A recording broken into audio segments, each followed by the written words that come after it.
gente vai agora falar do caso de uma partícula livre e, nesse caso, o potencial é constante para todos os valores de x, ele tem o mesmo valor, a gente pode supor que esse valor é zero, então o de x é identicamente nulo e, portanto, a equação de Schrödinger, como a gente sabe, já resolveu várias vezes, é menos h barra sobre 2m derivada segunda de psi de x é igual a psi de x. E a gente já viu que essa equação pode ser reescrita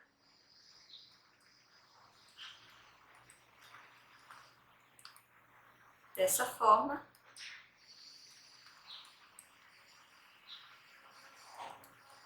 E a gente viu que as soluções dessa equação são exponenciais complexas, então eu vou escrever essa solução simplesmente como é aí kx. E eu vou permitir os valores negativos de k, simplesmente supondo que k pode ser negativo. Então, o k pode ser mais ou menos raiz de 2m sobre h barra ao quadrado. Ok. Bom, então, a gente vê que essas funções aqui são as soluções da equação de Schrödinger, então elas são as autofunções do Hamiltoniano, e o autovalor correspondente são esses valores de energia que estão relacionados com a constante K através dessa relação. Ok, então a gente já sabe que psi de x é uma autofunção do operador hamiltoniano com autovalor correspondente porque as soluções que a gente encontra ao resolver a equação de Schrödinger são exatamente essas autofunções, mas nesse caso aqui, como o potencial é zero, a energia é simplesmente a energia cinética da partícula, essas funções são também autofunções do operador momento. Então, se a gente lembrar, o momento, o momento está associado ao operador menos i h barra derivada em relação a x. Então, se eu aplico essa função esse operador, né, se eu faço esse operador agir na função e aí kx, isso aqui vai me dar menos i h barra vezes ik aí kx. Isso aqui é a mesma coisa que h barra k aí kx. Então, a gente vê que ao agir nessa função aqui com o operador momento, a resposta é essa própria função multiplicada por uma constante. Então, de maneira exatamente análoga ao que a gente viu lá nos primeiros cursos de álgebra linear, essa função aqui é uma autofunção do operador momento e o autovalor associado é h barra k. Então, o valor correspondente do momento, P, é h barra K, lembrando que o K está relacionado com a energia por raiz de 2m sobre h barra ao quadrado. Ok. Então, a gente sabe que aí kx é autofunção do operador hamiltoniano H com autovalor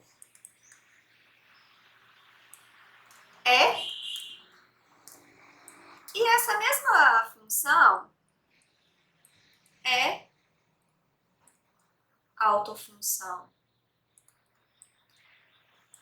do operador momento. Normalmente a gente denota assim, né, para não ter que ficar escrevendo aquela derivada toda vez.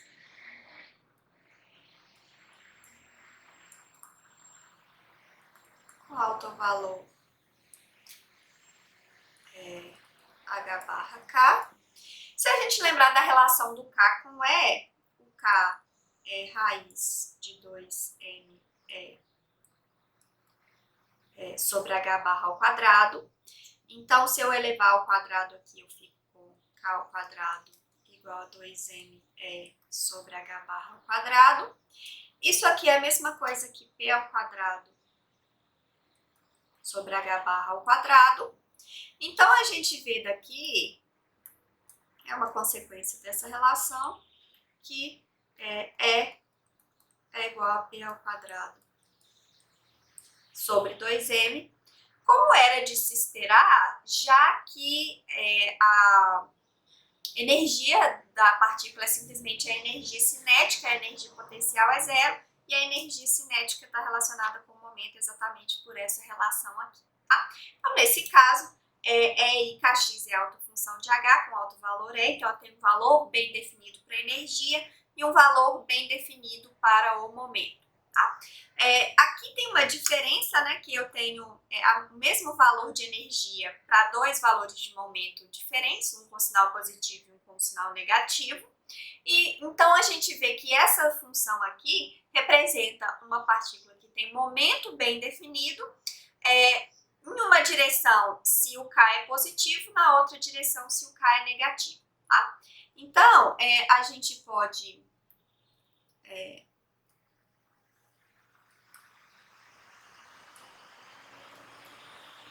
entender essa função a Kx como uma partícula que tem momento nessa direção, e a menos I Kx, faltou o x, como sendo uma partícula que tem momento bem definido nessa direção aqui. Tá? Então, isso ajuda a gente a entender ou a simplificar um pouco a descrição quando a gente tem alguma informação a respeito do momento da partícula. Então, por exemplo, na barreira de potencial, se a gente sabe que... Então, aqui está a minha barreira de potencial. Se a gente sabe que a fonte de partículas está aqui, que a partícula inicialmente tem momento nessa direção, eu sei que daqui não vai chegar nenhuma partícula com momento nessa direção aqui. Então, eu posso, por exemplo, se eu tenho essa informação, eliminar esse fator, porque o C2 vai ser zero, então eu fico com uma simplificação da função de onda e por isso a análise matemática aqui fica um pouco mais fácil. Tá?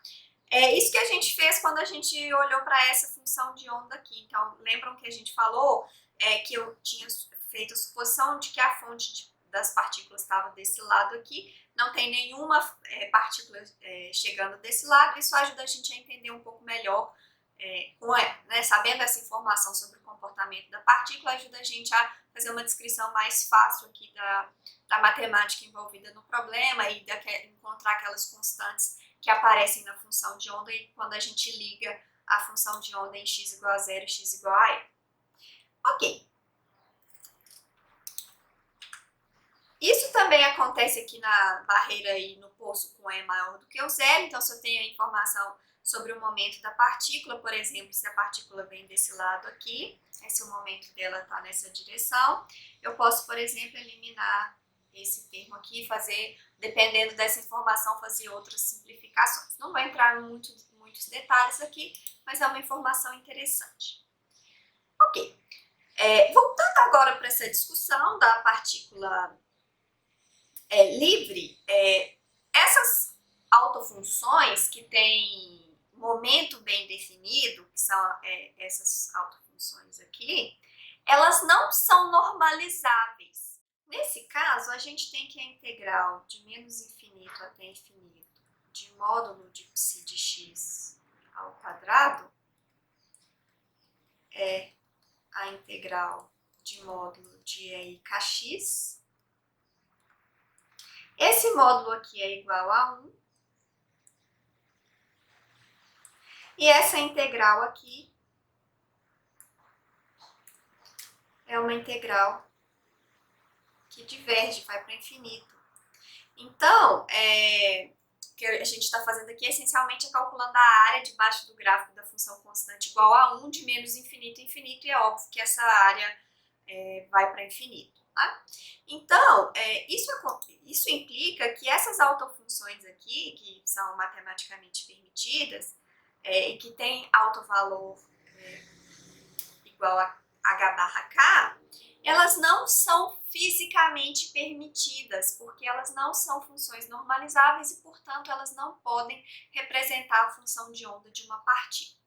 Bom, mas mesmo não sendo fisicamente permitidas, essas autofunções são importantes e são úteis porque a partir delas a gente consegue escrever qualquer função de onda da partícula. Tá? Então acontece que a função de onda de uma partícula ela pode ser escrita como uma superposição dessas autofunções. O que é a superposição? É um conceito muito parecido, análogo àquela superposição de campos elétricos que a gente viu lá na primeira parte do curso.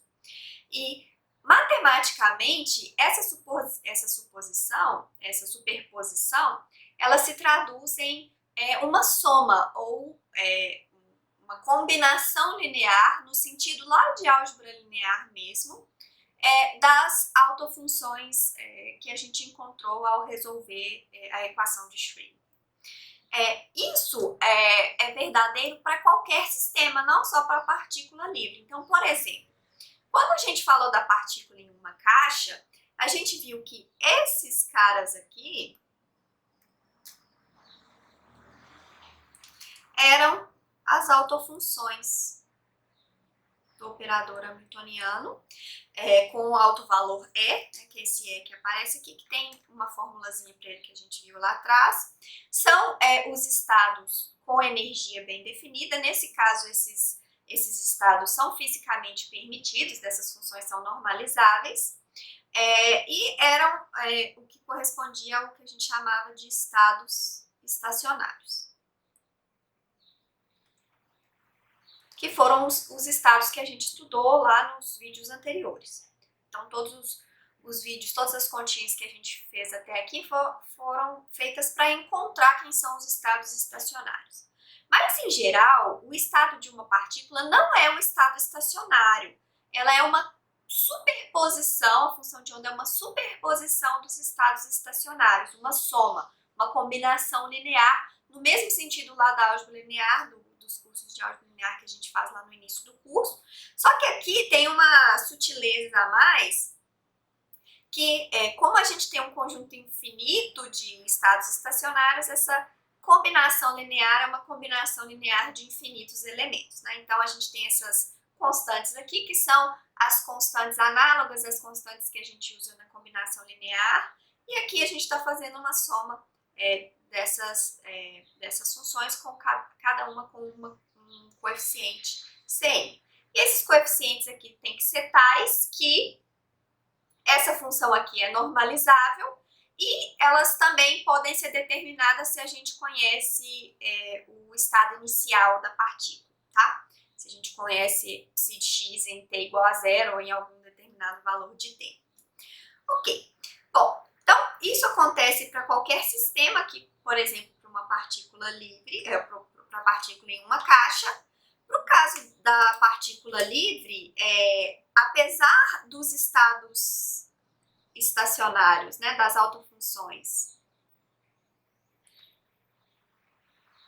não corresponderem a funções de onda fisicamente permitidas, eu ainda consigo usar essas funções para fazer uma superposição dessas funções e gerar a função de onda, uma função de onda permitida para a partícula. Então, no caso da partícula em uma caixa, como a gente tinha níveis discretos de energia, a energia era quantizada, a gente tinha essa soma aqui, um conjunto enumerável, né? Uma soma em n igual a 1, 2, 3 e assim por diante. No caso da partícula livre, todos os valores de energia são permitidos, a gente não tem uma condição de contorno que exclui alguns valores possíveis para energia. Então, todos os valores de energia, todos os valores de K são permitidos, E, portanto, a gente tem que fazer uma superposição desses infinitos valores, dessas infinitas funções.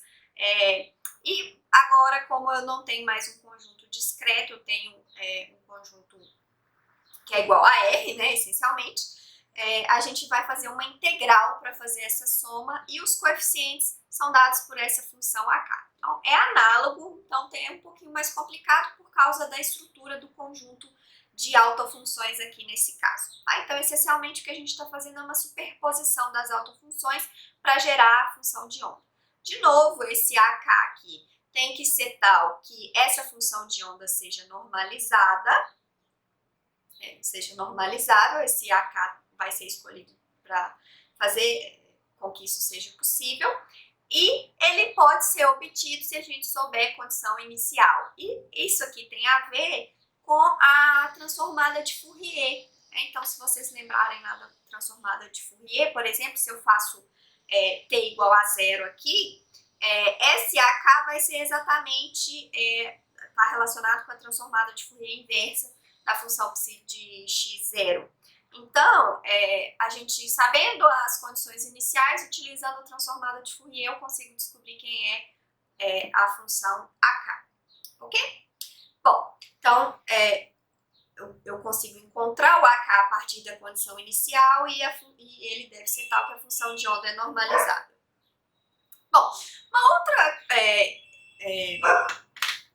consequência interessante disso aqui é que existe uma relação de troca aqui entre a largura de uma função e a largura da sua transformada de Fourier. Então, quanto mais estreita for uma função, mais larga vai ser sua transformada de Fourier. Quanto mais estreita for a transformada de Fourier, mais larga é a função. E a gente pode ver aqui, nesse exemplo, que aqui eu plotei uma função, psi de x0, por exemplo, e a função mais escura é a transformada de Fourier, é o AK. Então, a gente pode ver que existe uma relação de troca aqui entre a largura do AK e a largura da função psi de x0. Quanto mais aberta é a função de onda, mais estreita é a função AK e vice-versa. Agora, a largura da função de onda está relacionada à probabilidade da gente encontrar a partícula em uma determinada região.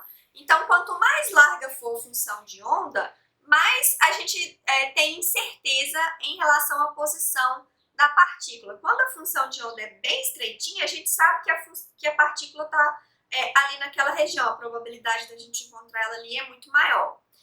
Então, a largura da função de onda está relacionada com a incerteza na posição da partícula. E como a gente tinha visto, o K, essas funções de onda EA e KX, eram funções de onda que tinham um valor de momento bem definido. Então, quando eu faço superposição dessas funções de onda, eu estou fazendo uma superposição de diferentes valores para o momento. Então, a largura do AK, em K, né, aqui eu escrevi em X, mas é em K, está relacionada à incerteza no momento da partícula. Tá? Então, como a gente tem uma troca entre a largura de psi de x e a largura de AK, se eu tenho pouca incerteza na posição da partícula, eu vou ter uma grande incerteza no momento da partícula. Mas se eu tenho uma pequena incerteza no momento da partícula, eu vou ter uma grande incerteza na posição da partícula.